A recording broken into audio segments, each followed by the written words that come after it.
अरे अरे, हे भगवान, रउआ शराब पी के आइल बानी? शराब ना पियती तो जहर पी लेती। हमार तो जिंदगी बर्बाद हो गई बा। जितना भी पैसा रहे ओके मिल बनावे खातिर जमीन खरीद लेनी, बैंक से कर्ज लेके मशीन भी ले लेनी।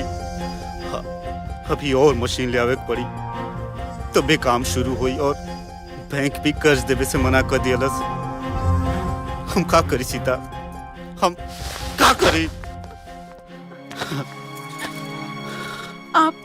आप शांत रही, रवा शराब वरब मत पी। हम बापूजी से बात करब, हम बापूजी से बात करब।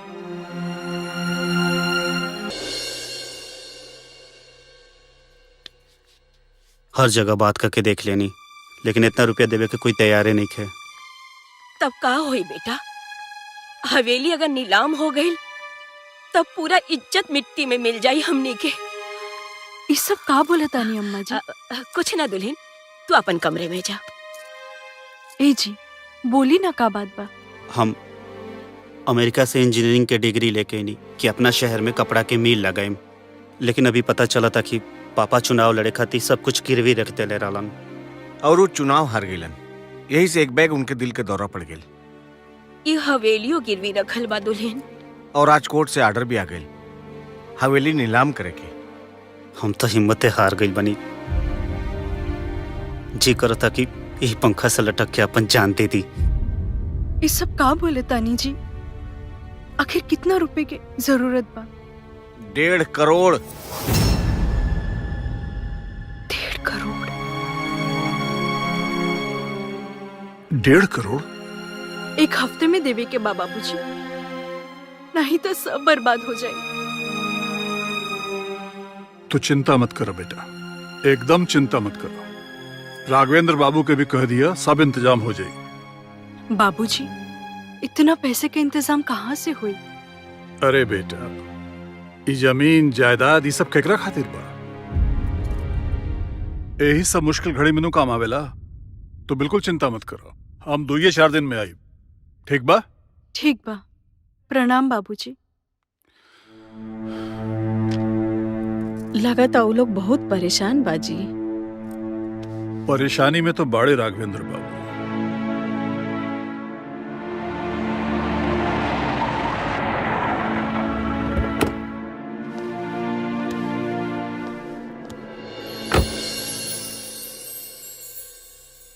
आप हमने की इज्जत बचा लेने भाई साहब। ऐसा मत कही मनोरमा जी, राउर इज्जत हमार इज्जत कोनो अलग लगबा। अरे बस बस, राउर एहसान हम कैसे उतार पाए पापा जी? में एहसान की का बात बा? एक तो ही लोग के बा बेटा। अब तक खुश बड़े।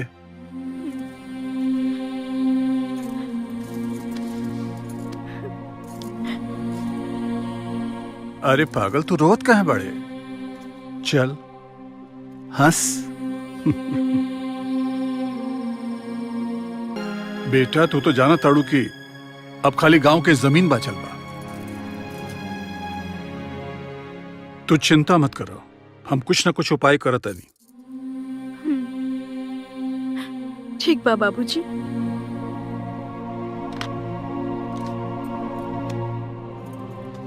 राघवेंद्र बाबू जोने कपड़ा के नया मिल लगा रहल बड़े, ओकरा शुरू करे खातिर उनका और ही रुपया चाहिए। कितना? 2 करोड़। बाप रे, इतना पैसा कहाँ से आई? जमीन बेचे पड़ी, कुछ गिरवी रखे पड़ी, और का। ए जी, गीता के भी बिहार करे के बा। ऊ जब करे के होई तब करे के होई, पहले तो समस्या के हल कईल जरूरी बा।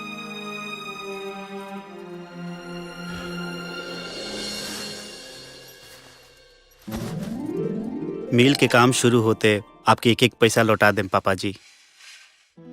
तू पूरा ताकत से अपन काम शुरू करा राघवेंद्र बेटा जी। खूब तरक्की करा। हम समझता नहीं बाबूजी, आपके पैसा के इंतजाम करे में बहुत मुश्किल आयल हुई। बाकी वादा के लिए बाड़न था। अरे बेटा, कोनो मुश्किल ना, माँ बाप खातिर औलाद के खुशी से बढ़कर कोनो खजाना होखे लगा। जी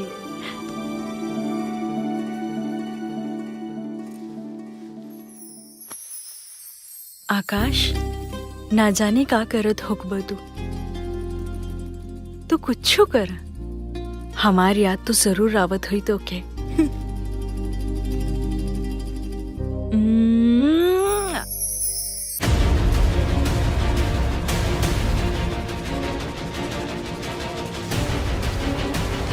ना,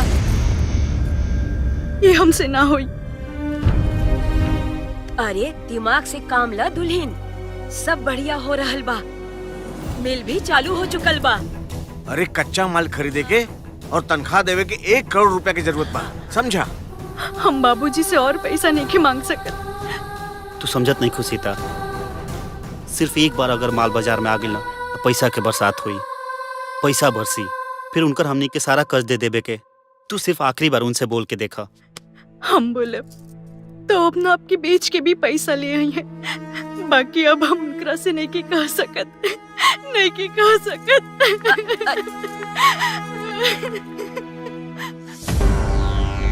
अरे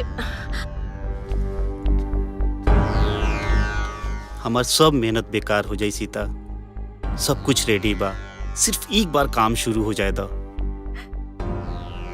काहे जिद करता नहीं रहुआ? 3.5 करोड़ रुपए तक दे चुकल बाड़े हमारे बाबूजी। इतना पैसा वो कहाँ से ले आयल हुई है, ये सोच सोच के हमार जान जाता, और वो कहता नहीं कि और मांगा। ये आखिरी फैसला बतौर। बिल्कुल। अब देख तुर का हाल होता है।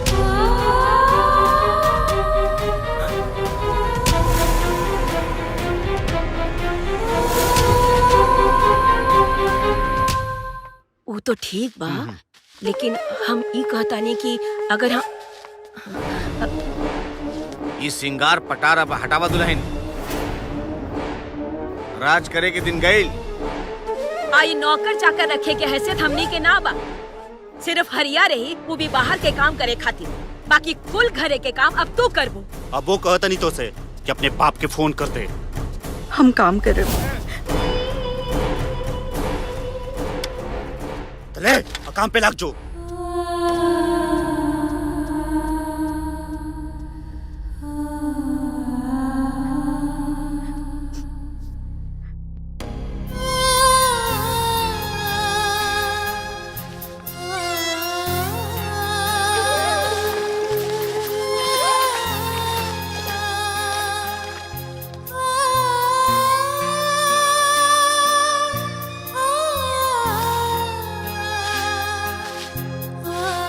दुल्हन लाओ हम लगा दे झाड़ू, हम के दा। नहीं काका, हम कर ले। नहीं हम के दा। काका हम कर ले। नहीं काका। अरे दुल्हन हम लगा दे। काका छोड़ दी ना। अरिया निकल।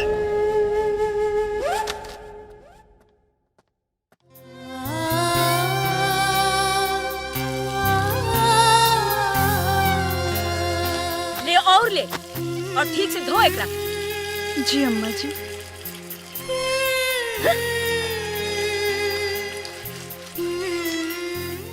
अरे कलमुही, अरे खाना कब देबी रे?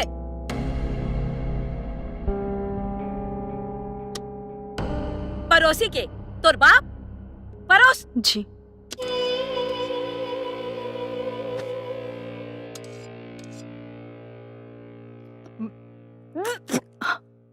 अम्मा जी। अरे नमक डललू हो के जहर मारे के विचार हो? अब बतावत है तुमके।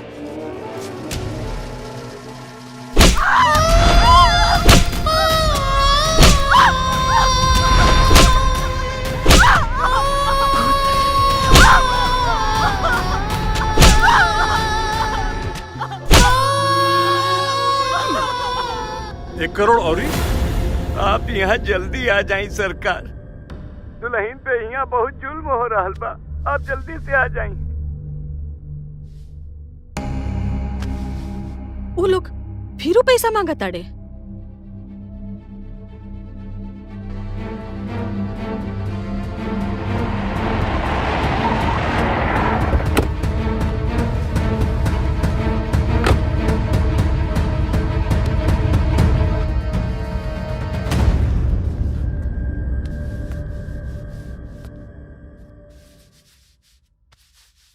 सीता,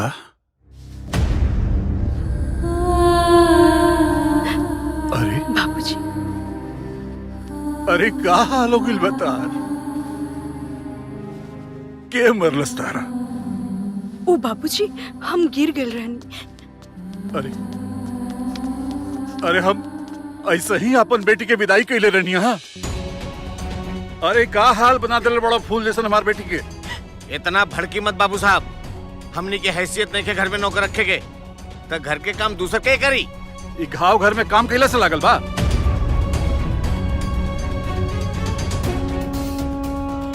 ई घर में का चल रहल बा सब हमरा पता बा। अरे 3.5 करोड़ रुपया अपन रोआ रोआ बेच के देले बानी हम अपन बेटी की खुशी खातिर। ओकरा शादी बर्ताव कर रहल बड़ा तू लोग। चिल्ला मत। ये शरीफन के घर हवे और रुपया अपना बेटी के देले बाड़ा। हमनी पे कोनो एहसान नहीं कैले। अरे खाली 1 करोड़ के और जरूरत रहल ना, ये कहलस ना तो टेढ़ से निकलन। हमार बेटा के तो पूरा मेहनत पानी में मिल गई। और ही पैसा हमरा से मांगत तू लोग के लाज नहीं खेलागत।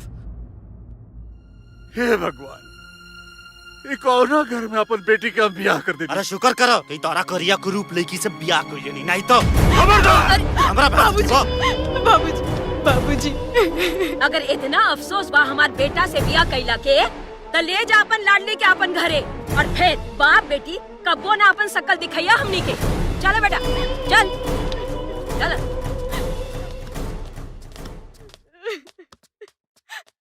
चल बेटी, अब ऐजा तोरा एक और मिनट हम रहे ना दे। चल अपना घरे। आप ये का कहता नहीं बाबूजी, अब ये हमार घर बा, ये हमार स्वर्ग, ये हमार नर्क। आप ही तो सिखौले बानी ना बाबूजी।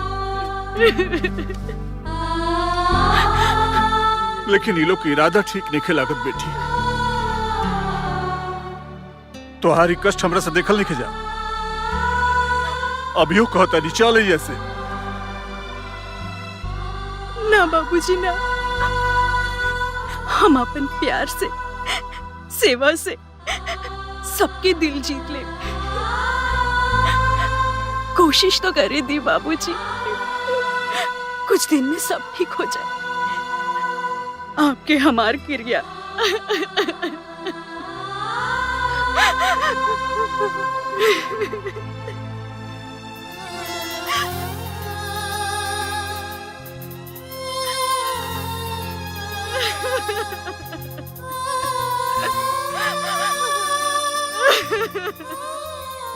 हम पता लगोले बानी, वो बुढ़वा के लगे हवेली छोड़ के अब कुछ नहीं किए। ओकर औकात आज 1 रुपया के लायक भी नहीं खे। अरे हम तो सोचत रहनी कि बुढ़वा ले जाई अपन लाडो के, लेकिन ई हरामखोर एजा रुक गई हमार छाती पे मूंग डरे खातिर। अब तक कुछ तो ऐसा करे के पड़ी कि सांप भी मर जाए और लाठी भी ना टूटे। सही बात है, कुछ तो करे के पड़ी।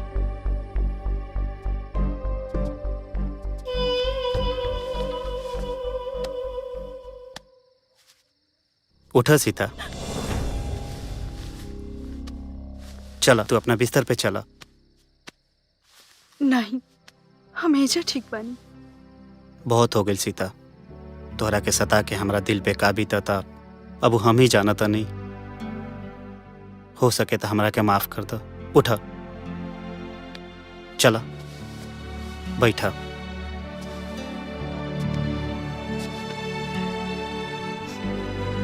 तोहरा के तो हम अपना जान से भी ज्यादा चाहे नहीं। गुस्सा तो खाली तोहरा बाप से रहे, और हम जाना था नहीं कि तू हमके दिल से चाहे लो। बोला चाहे लो ना? तब काहे हमके इतना दुख देवी नहीं आप? हम बताओ नहीं ना, गुस्सा तो खाली तोहरा बाप से रहे। वो पैसा तो जरूर देलन, लेकिन कोनो खुशी से ना, मजबूरी से। तबे तक घरे आके इतना बेइज्जत करके गइलन सबके। ऐसन मत कही जी, हमार बाबूजी जैसन इंसान दुनिया में क्यों हो नहीं के। वो तो बस यही बात पे तो तू गुस्सा दिला देता रू। तू हमसे प्यार करे लू ना? हाँ जी, आपके कैसे विश्वास दिलाई हम? विश्वास? वही विश्वास जब तू हमारा बेइज्जती के जवाब अपने बाप के देबू। ला लिखा आई। हमार बाबूजी की हालत तो समझे तानी जी। बस यही बात पे तो तू गुस्सा दिला देता रू। ला लिखा हम जुन कहता नहीं। लिखा लिखा। बाबूजी बाबूजी हमारा जैसन ताभागन लड़की ये दुनिया में केहू के ना होई जेकर बाप अपना औलाद से ऐसन बदसलूकी करत होखे। लिखा जैसे कि कोई दुश्मन के भी साथ ना करत होखे।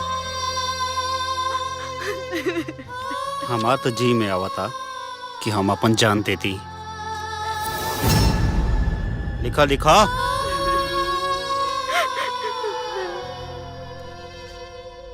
अरे हम तो ये कहत रहनी कि कोनो ना कोनो उपाय तो करे के पड़ी ना।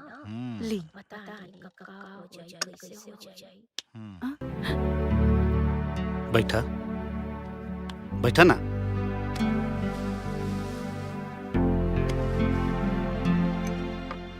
तू यही में खाना ना। आज हमार करवा चौथ के व्रत है। ई व्रत पति की सलामती खातिर रखल जाला। शाम के जब चांद निकली हम राउर चेहरा देख के राउर हाथ से हम अपन व्रत तोड़ब। मम्मी हाँ बेटा। मनोहर मामा हाँ आज सीता के व्रत बा तो तालो इनकर ख्याल रखिया लो। ठीक बा। ठीक बा।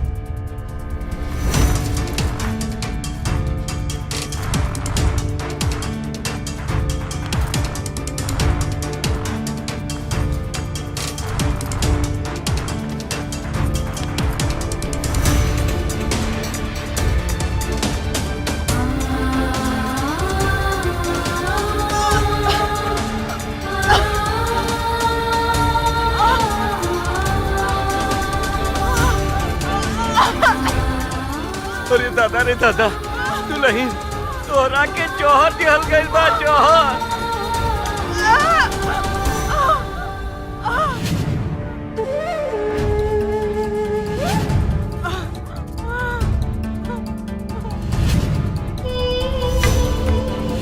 आप अपन जान बचाई दुल्हन। भाग जाई यहाँ से, भाग जाई।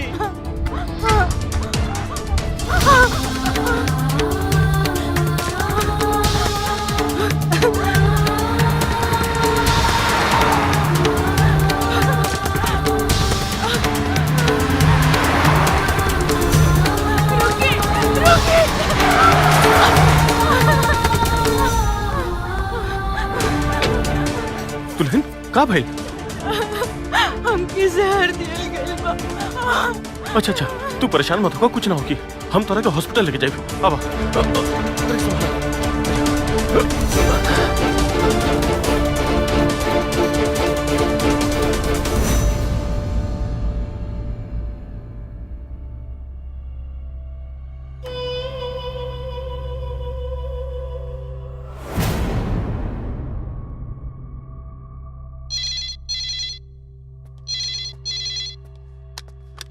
हेलो के है?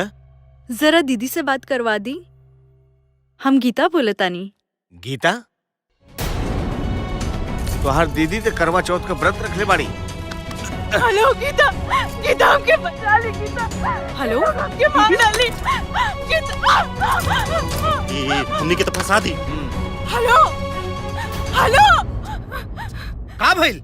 राघवेंद्र सोचा मत, ये जिंदा रही तो हम सबके फांसी पे चढ़वा दी। मामा हम दीदी से बात करत रहनी और अचानक फोन कट गई। फोन कट गई?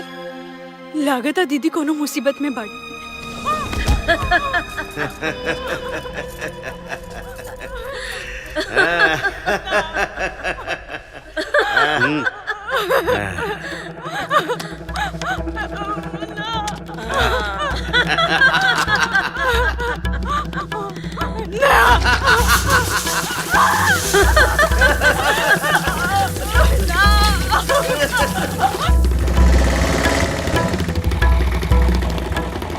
लो बाबू। सीता, सीता, सीता बेटा, अरे देखो ये रुपया हम लेके आइल बानी बेटा।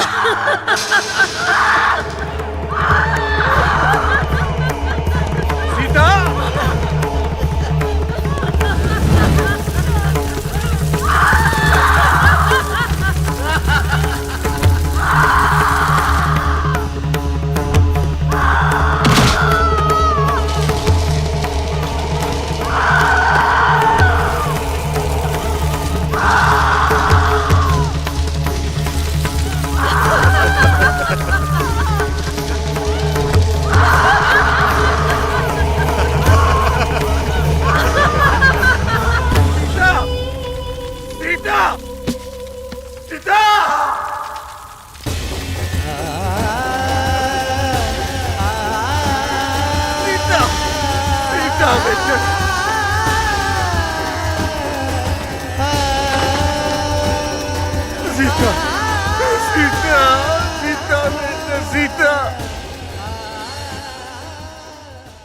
हमरा ई ना मालूम रहे कि हमरा घर में राक्षस पड़न सन। दुल्हन, तू अपन पूरा बयान लिखवावा। एक एक जना के फांसी दिलवाइब हम। लिखा डॉक्टर। जब जहर काम ना कैल तो वो लगाम के मट्टी के तिल डाल के जरा देले। हमार सास, पति और मामा हमके मट्टी का तेल डाल के आग लगा दे। हमके बचा ली चाचा, हमके बचा ली। बस बस, इतना बहुत बाटे। वो तीनों के फांसी चढ़ावे खातिर तू बस एजा साइन करता।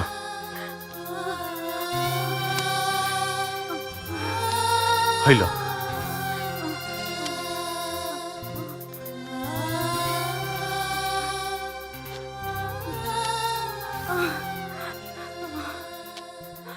लो डॉक्टर।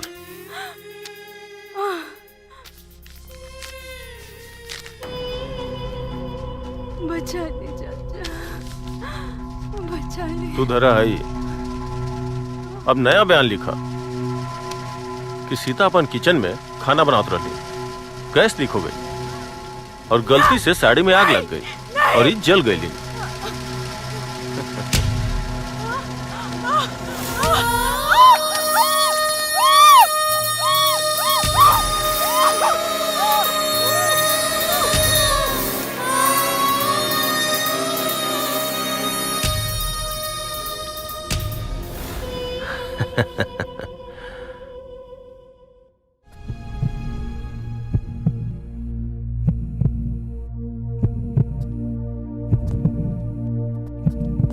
डॉक्टर साहब, कैसन बिया हमार बेटी? ठीक बिया नु? सॉरी ब्रह्मदेव जी, मैंने बचाने की बहुत कोशिश की लेकिन बचा नहीं पाया। सॉरी।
सीता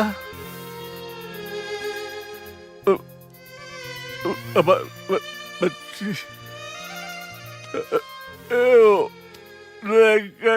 आइल बा। का बोले तनी जी? के आइल बा? हमार बेटी सीता आइल बिया।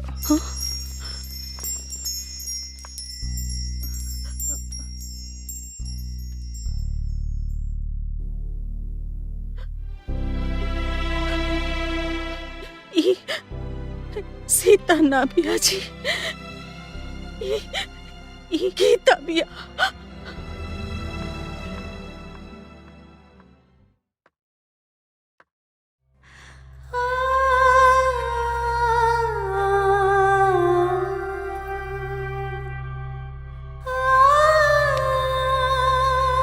बाबूजी,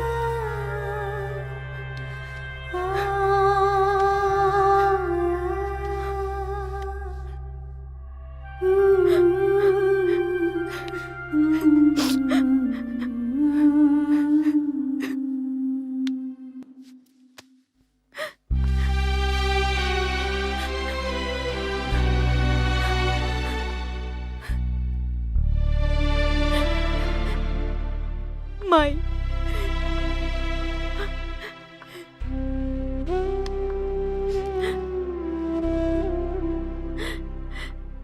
केहू के घर चले, केहू आग तापे, ई ना हो सकेला। जिंदा जलावल गई बाड़ी उमाई,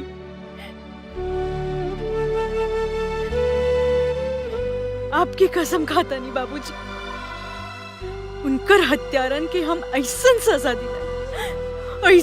दिलाई कि पूरी दुनिया याद रखे।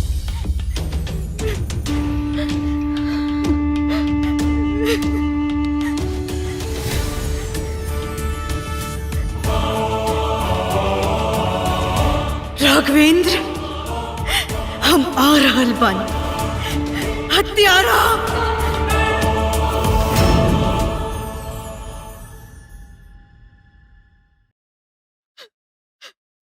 जानवर से भी बदतर हालत बना देले रहल तोर दीदी के। दिन रात हमार बेटिया खटत रहली, झाड़ू मारत रहल, पोछा मारत रहल, बर्तन मांजत रहल, कपड़ा धोवत रहल। एकरे बावजूद ममुआ ओकरा के बेल्ट मारत रहल।